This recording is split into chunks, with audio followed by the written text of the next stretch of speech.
Cette vidéo existe en grande partie grâce aux tipeurs, ainsi si vous aimez mon travail et souhaitez soutenir la chaîne, vous pouvez laisser un pourboire. Dans tous les cas, je vous souhaite un très bon épisode.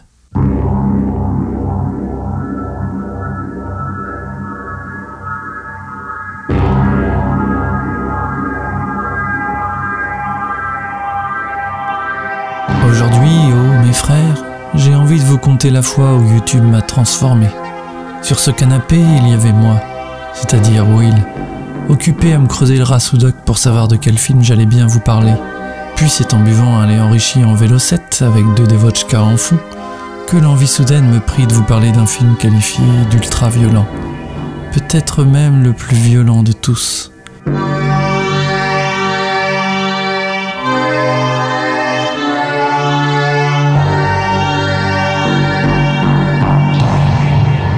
Orange Mécanique arrive à l'apogée de la carrière de l'immense Stanley Kubrick qui 3 ans après 2001 l'Odyssée de l'espace s'initie un nouveau chef-d'œuvre dont la thématique principale est la violence, du moins en apparence. Interdit pendant 25 ans en Angleterre par Kubrick lui-même, celui-ci est sans aucun doute l'un des plus grands, voire le plus grand film parlant de violence au cinéma. Kubrick crée ici l'un des personnages les plus iconiques du cinéma au travers d'un sens du cadrage, de la mise en scène, de l'utilisation de la lumière et de la musique absolument magistrale. Mais si celui-ci fit tant débat, c'est surtout que derrière cette violence apparente, il soulève des questions et thématiques bien plus profondes et dérangeantes. Comme la violence étatique et totalitaire des sociétés sur les individus, le conditionnement des masses, le passage de l'adolescence au monde adulte, la morale, le libre arbitre et surtout un sujet aussi polémique et passionnant que qu'est-ce qu'un homme? Quelle est sa nature profonde? Alors si vous êtes prêt à affronter cette violence pour plonger plus profondément dans cette œuvre culte et découvrir ce qu'elle nous dit, suivez-moi ô mes droguises dans ce pur chef-d'œuvre de satire et d'anticipation dystopique.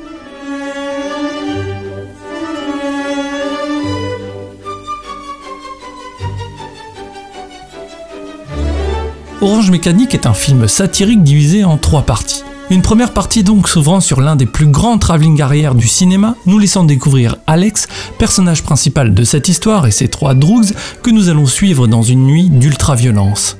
C'est en effet après l'ingestion d'un lait enrichi en différentes drogues qu'ils vont se lancer dans cette effusion de violence où un SDF en fera les frais, puis une bande rivale dont leur confrontation se transformera sous la caméra de Kubrick en un ballet de violence.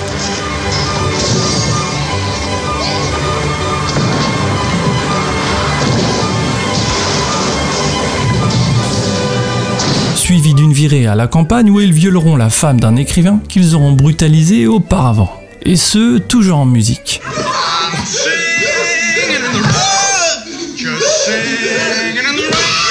Rentrant se reposer chez lui, nous découvrons qu'Alex est un admirateur de Ludwig van Beethoven, et notamment de sa 9e symphonie, qui lui procure, disons, certaines visions. Mais également qu'il a un appétit sexuel débordant dont 2 filles en seront des témoins directs.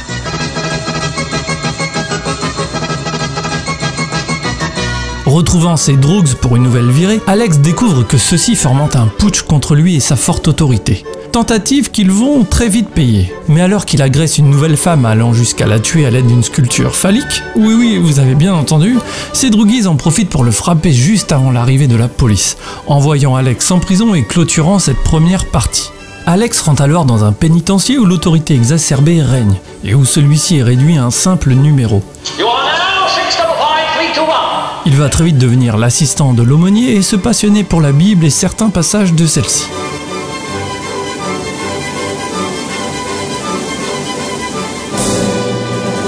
Puis il entend parler d'un certain programme Ludovico, traitement permettant à ses participants de réduire leur peine à 15 jours et ne jamais retourner en prison. C'est lors de la venue du ministre de l'Intérieur, instigateur de ce programme, qu'Alex se porte volontaire. Ce traitement consiste en un conditionnement par aversion où l'on va montrer des images violentes à Alex, associé à un traitement sous-cutané lui donnant la nausée, suffocation et paralysie. Il associera alors la violence avec ses symptômes, ce qui théoriquement l'en dégoûtera. Malheureusement pour lui, lors d'une séance où on lui projette des images nazies, celles-ci sont associées à la musique de Beethoven, le dégoûtant par la même occasion de son artiste fétiche.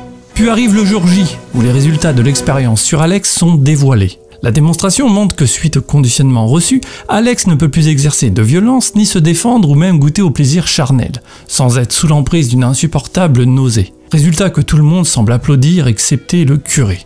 Alex semble ainsi guéri et peut retourner vivre dans la société, clôturant cette deuxième partie. Dans cette dernière partie, nous suivons Alex dans sa réintégration au système, où celui-ci va être rejeté par ses parents ayant loué sa chambre à quelqu'un d'autre, où le SDF du début se vengera, ainsi que ses droogs devenus policiers. Rejeté et perdu, Alex atterrit dans la maison de campagne de l'écrivain du début, dont il avait violé la femme. Mais ce dernier ne se rendra compte que lorsqu'Alex chantonnera dans son bain.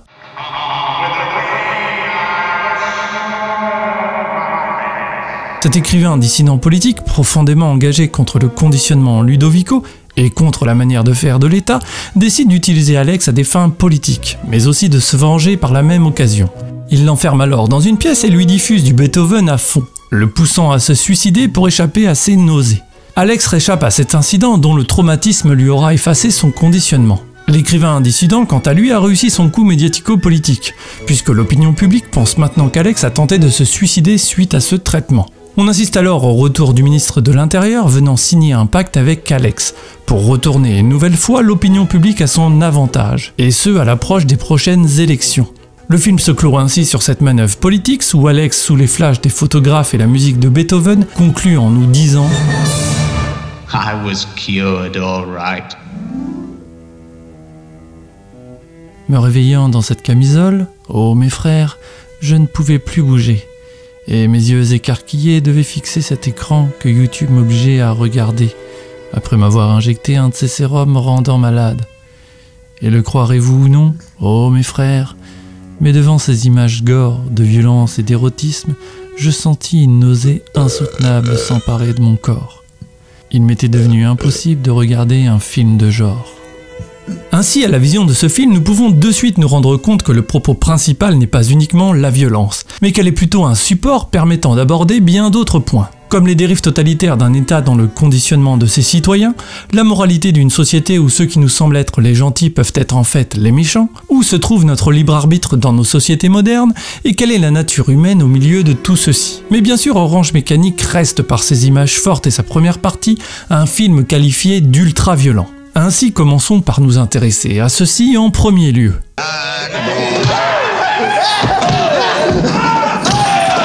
Alors évidemment, je ne vais pas m'éterniser sur cette partie tant il apparaît clairement par le traitement qu'en fait Kubrick que cette violence est ici ultra-violente sans concession ni morale. En effet, l'on voit bien dès leur première agression qu'Alex et ses compères s'attaquent à n'importe qui pour assouvir une véritable pulsion profonde de violence sans réel but matériel. Du moins pas pour Alex, qui apporte peu d'importance au butin récolté. Ce qui sera d'ailleurs la cause du putsch tenté par ses droogs par la suite, souhaitant eux se faire plus d'argent. Ceci crée une véritable scission entre Alex et sa bande, insistant sur le fait que lui est uniquement porté par un pur plaisir sadique. Alex incarne ainsi le mal à l'état pur, nous donnant a priori que peu d'empathie pour lui. Je dis a priori car celle-ci évoluera tout de même par la suite. Et puis le fait qu'il soit également le narrateur de cette histoire en crée une de fait. C'est d'ailleurs une des raisons pour lesquelles le film fit tant polémique, car le fait qu'il nous parle constamment de manière intime peut rendre tout ceci assez insupportable, nous sentant malgré nous proches du personnage. Un personnage charismatique, bien que violent, créant à notre dépens bien plus un sentiment de fascination que de dégoût, le tout savamment orchestré par Kubrick bien sûr. Ce qui a dû déplaire à de nombreuses personnes obligées d'être renvoyées à elles-mêmes et ainsi devoir assumer ce sentiment contradictoire. Mais pour en revenir à la violence, celle-ci, au travers d'Alex, ne va faire que monter crescendo, l'associant à un véritable sociopathe dénué d'empathie. Lorsque celui-ci s'apprête à violer cette femme, l'abattant tout en chantant, accentuant son côté malsain et exerçant cet acte avec la bonne humeur que nous pouvons avoir en chantonnant. Kubrick incarne ainsi la violence dans la chair, comme partie intégrante de notre humanité.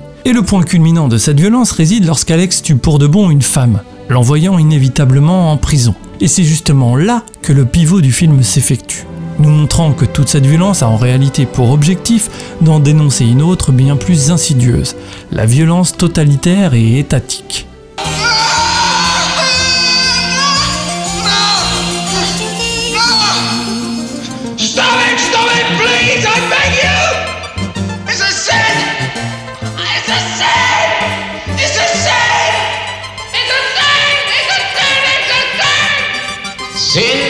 Il est ainsi vraiment amusant, ou plutôt assez triste, que ce film soit souvent réduit à sa première partie alors qu'elle ne constitue en fait que l'introduction de l'œuvre, pour en dévoiler tout son propos par la suite. Effectivement, à partir de ce point crucial, c'est une autre forme de violence qui va se mettre en place, celle d'un État autoritaire et totalitaire. Cela commence en effet tout doucement lors de la garde à vue où Alex se fait frapper par l'incarnation de l'autorité, mais également par son propre avocat, prenant plaisir à lui annoncer qu'il a tué cette femme et qu'il va finir ses jours en prison. On assiste là à une première expression de perversité et de violence de la part de la représentation de l'autorité. Et celle-ci ne va faire que grandir, se transformant en une violence psychologique et déshumanisante. Quand par exemple Alex ne sera plus réduit qu'à un nombre, mais surtout au travers du conditionnement lors du traitement Ludovico. Où étrangement, la manière de traiter la violence se fait de façon quasi plus violente encore, du moins dans la symbolique. En effet, lors de ces scènes, nous sommes au plus près d'Alex, dans sa camisole où une certaine empathie se crée. Devant ses yeux grands ouverts, subissant la vue de scènes violentes associées à un traitement chimique le rendant malade.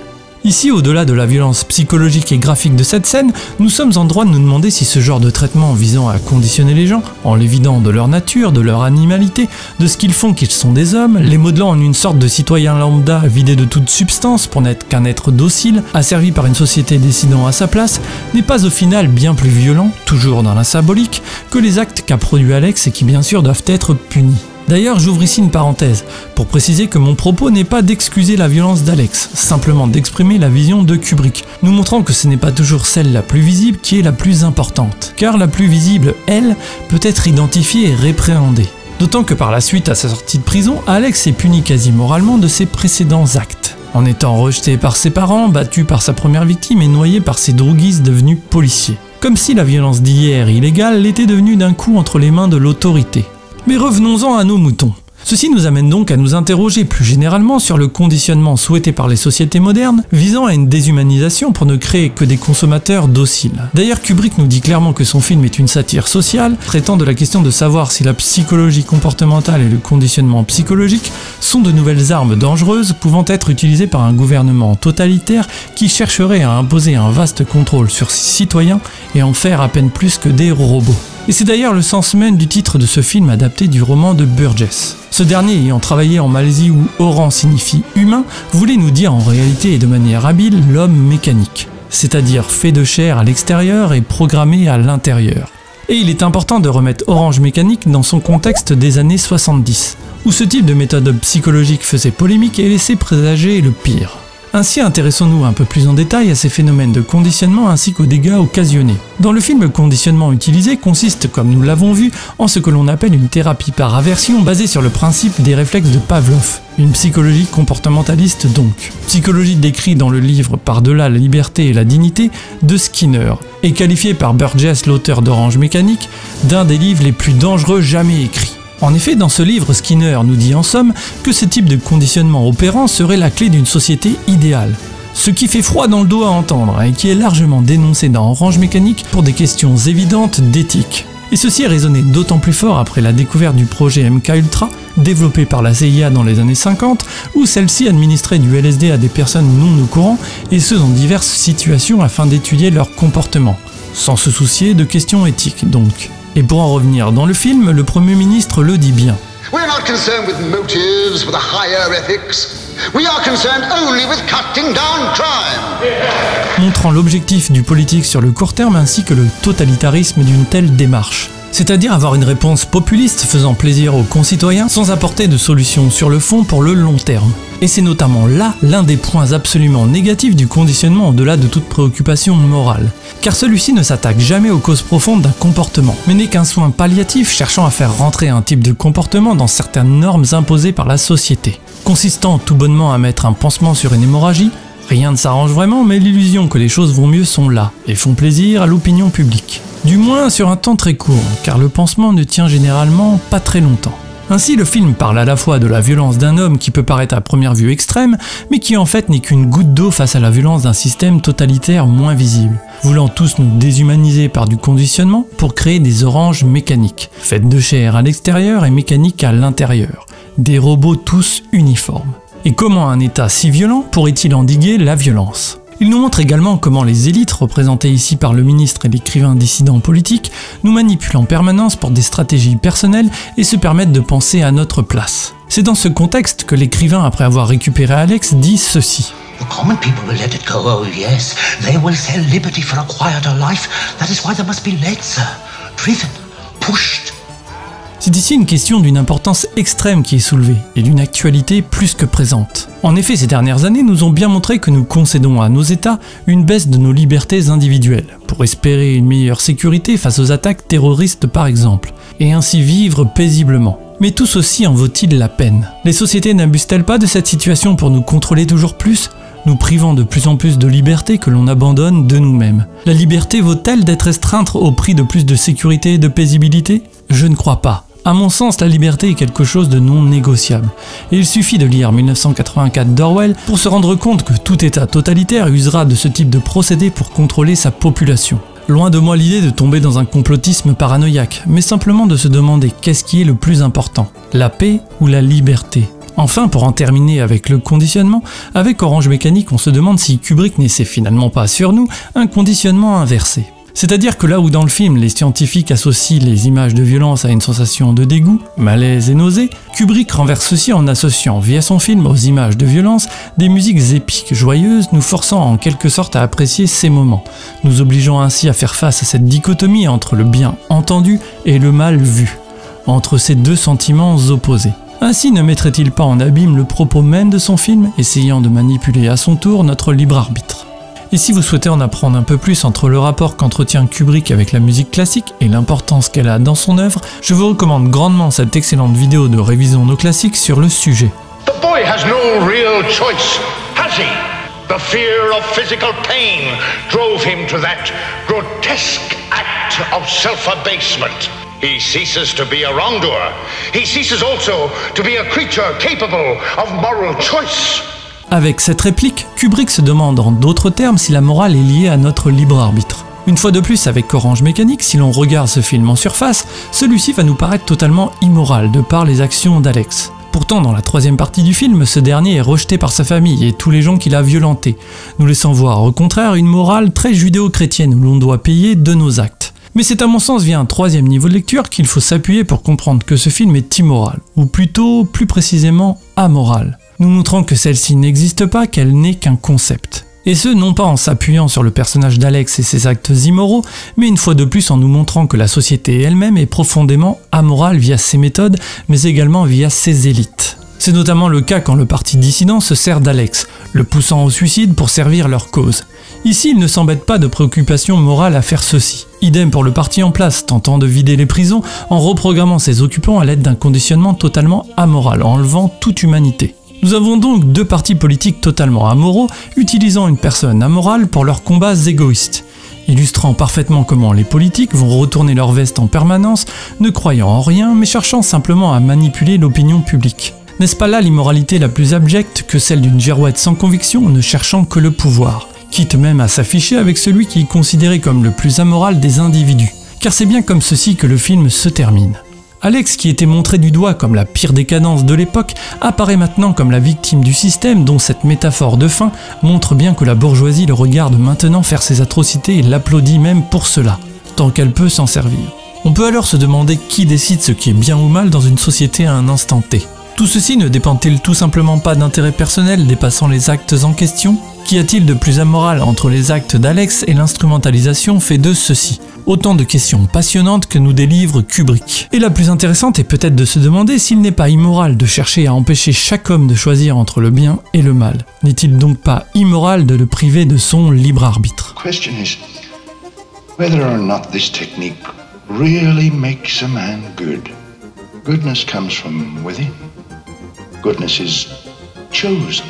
When a man cannot choose, he ceases to be a man. Cette phrase est peut-être la plus importante du film, puisque nous parlons donc de libre arbitre, conditionnement, morale et nature humaine.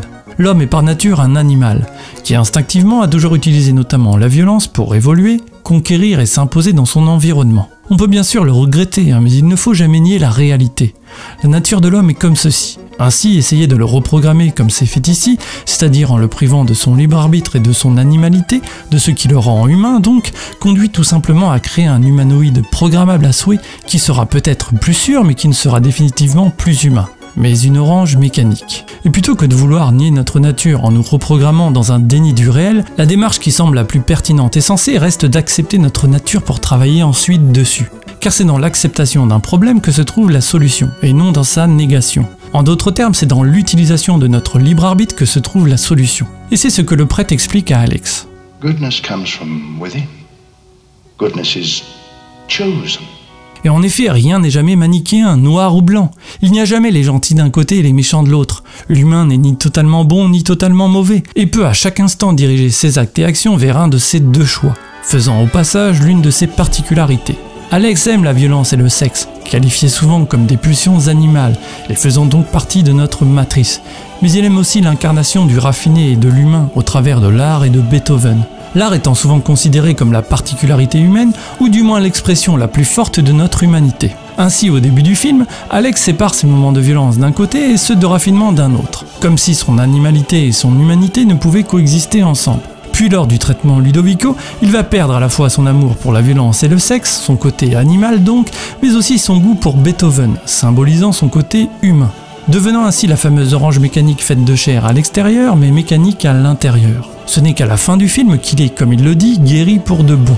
Ici, Kubrick mélange sur la même scène et dans la tête d'Alex le sexe et Beethoven, montrant l'acceptation d'être à la fois animal et humain, et surtout les deux en même temps. Tout simplement car les hommes sont faits de toutes ces choses, par-delà le bien et le mal, comme le dirait Nietzsche. Et la fameuse morale que l'on nous hisse en perpétuel étendard ne peut exister que dans l'utilisation de notre libre arbitre pour orienter nos choix et comportements au mieux. Le libre arbitre est donc quelque chose de précieux pour lequel il faut se battre et qu'il faut utiliser chaque jour à bon escient.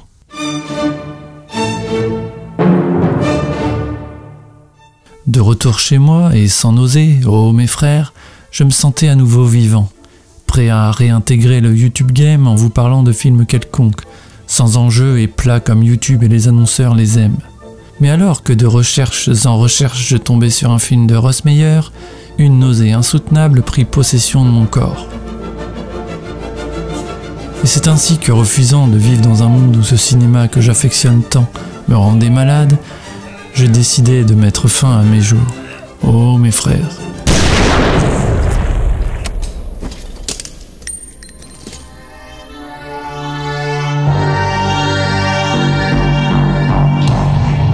Orange Mécanique est donc ni plus ni moins qu'une satire de la société moderne, maniant habilement l'humour, la violence, l'érotisme et la psychologie pour nous poser de profondes questions.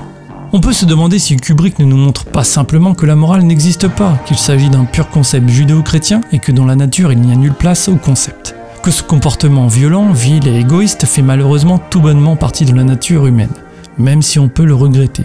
Et depuis le temps qu'on l'expérimente, il serait peut-être temps de l'admettre. Et même s'il faut œuvrer à un monde meilleur, sans violence, voulons-nous d'un monde où nous serions tous identiques, conditionnés aux mêmes choses, un monde plat où plus rien n'arrive, où le contrôle ne laisse plus de place à la liberté, à l'erreur ou à l'imprévu. Un monde moral où le libre arbitre serait absent. C'est pour ma part et sans hésiter que je suis prêt à perdre ce monde paisible pour laisser s'exprimer le libre arbitre de chacun. Le droit à l'erreur, l'acceptation de notre nature profonde et surtout la chose la plus importante à mes yeux, la liberté. En l'utilisant bien sûr toujours au mieux, car la liberté n'est jamais négociable mes survivants, et qu'il faut toujours aller par-delà le bien et le mal.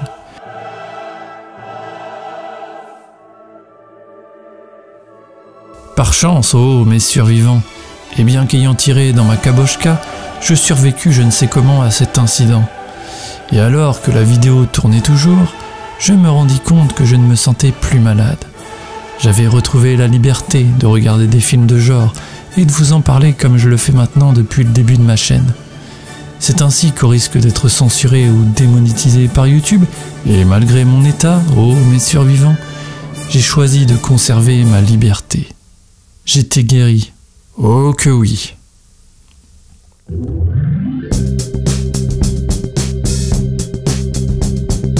Si vous aussi, oh mes survivants, vous voulez continuer à nous offrir cette liberté, vous pouvez me soutenir sur Tipeee pour continuer à boire ce lait enrichi en Vélocette et vous proposer toujours plus de culture. Votre soutien, mes survivants, m'est primordial. Et surtout, n'oubliez pas que pour survivre, faut bouffer de la culture. Love!